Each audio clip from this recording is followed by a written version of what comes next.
ইসলামের দৃষ্টিতে তৃষ্ণার্তকে পানি পান করানো এক মহৎ কাজ। তবে এ ধারণা বহু আগে থেকে প্রচলিত ছিল।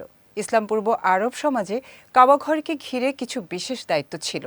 এর মধ্যে অন্যতম গুরুত্বপূর্ণ ও সম্মানজনক দায়িত্ব ছিল হাজিদের পানি পান করানোর দায়িত্ব, যা আরবি ভাষায় সিকায়া নামে পরিচিত। বিস্তারিত জানাচ্ছেন সঞ্জিদা আজিজ।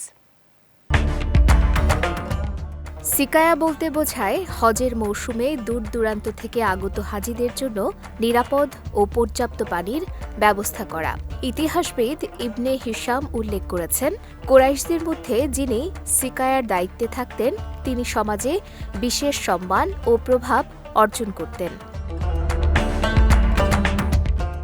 ঐতিহাসিক বিভিন্ন সূত্রে সর্বসম্মতভাবে বর্ণিত হয়েছে, কুরাইশদের মধ্যে হাজিদের পানি পান করানোর দায়িত্ব ছিল বনু হাশিম গোত্রের ওপর।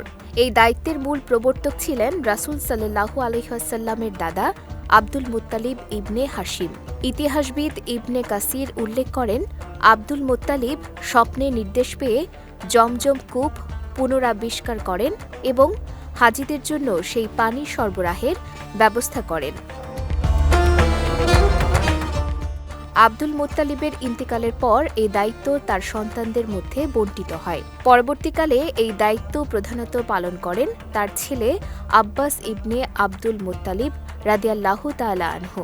তবে মক্কা বিজয়ের পর রাসূল সাল্লাল্লাহু আলাইহি ওয়াসাল্লাম কাবা কেন্দ্রিক বহু দায়িত্ব পুনর্বিন্যাস করলেও সিকায়ার দায়িত্ব আব্বাসের কাছেই বহাল রাখেন।